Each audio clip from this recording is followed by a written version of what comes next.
Hey you guys, I'm here with Larry Gillen, owner of LGA Studios. He's an architectural designer. Welcome, Larry. Thank you. Thank you for having me. Yeah, it's a thrill to have you.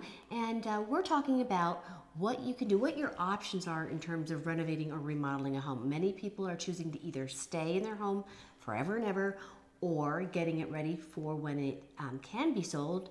And so remodeling really is an important option these days.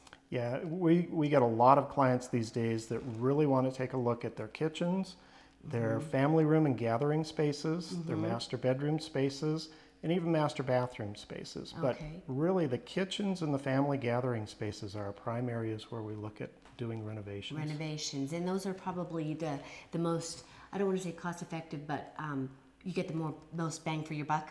Absolutely. I hate that saying, but yeah, that you do. Absolutely. Well, you also have to kind of look at your neighborhoods and your values. Yes. Talk to me about that. Tell me why that's important. Well, one thing that you don't want to do is you don't want to overbuild the home for the neighborhood.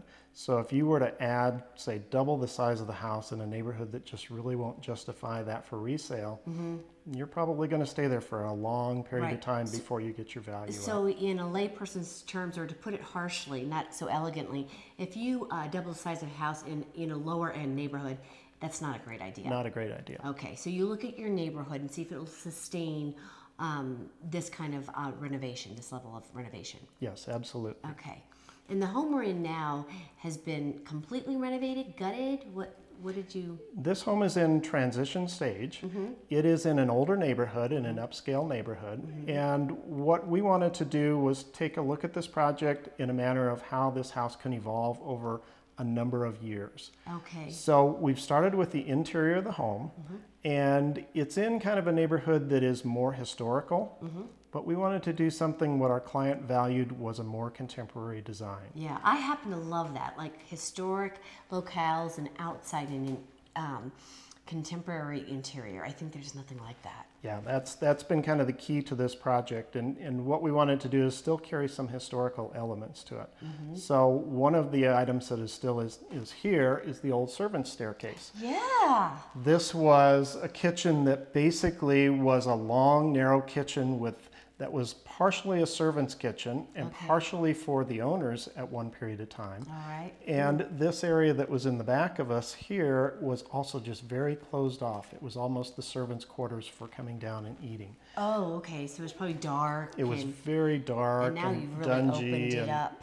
Yes. So what we've tried to do was to take the house, which had a number of different places where people were living and had servants at the time, and try to open this up to more of what today's living would be. It is an old house, isn't it? It is an old house. Okay. Now, at the top of this, I said that you were an architectural designer. Tell me what that is, or tell us what that is, as opposed to an architect or interior designer or contractor. Do you hire all of them? What do you do? What's your role? Well, we kind of coordinate a lot of different pieces. Okay. So we look at the project from the architectural standpoint of looking at it, the historical value, the flow, the layout, how everything works in the house. And we look at it from a holistic standpoint. So we're not just the taking whole kahuna. the whole kahuna. Yep. So looking at it from that standpoint on how that house can evolve. Okay. And then we also start working with our interiors to find out colors and styles and textures that can match along with that. Okay. And then team that into trying to make that a team approach with our building contractors. Okay, so you do need to still hire a building contractor. Yes, to do absolutely. This. Okay, for what one final tip would you give to consumers out there who are considering remodeling? What's their first step? I think their first step is to make some decisions as to what you want to do that's a value to you as a family. Look at your neighborhood specifically to find out what that is as far as additions onto the house, and then just start tearing things out of magazines. Because what you like. That starts telling a story. Yes. And that's the biggest part of it, is telling that story, because we need to connect with our buyers, our clients, and really talk about what their goals, their lifestyles, their values are. And by getting photographs and images and places that they've visited, we start to learn their lifestyle. Right. A picture, what's the saying? Picture is worth 1,000 words. Okay, on that, we'll give it a wrap. Thank you so much, Larry. Thank you.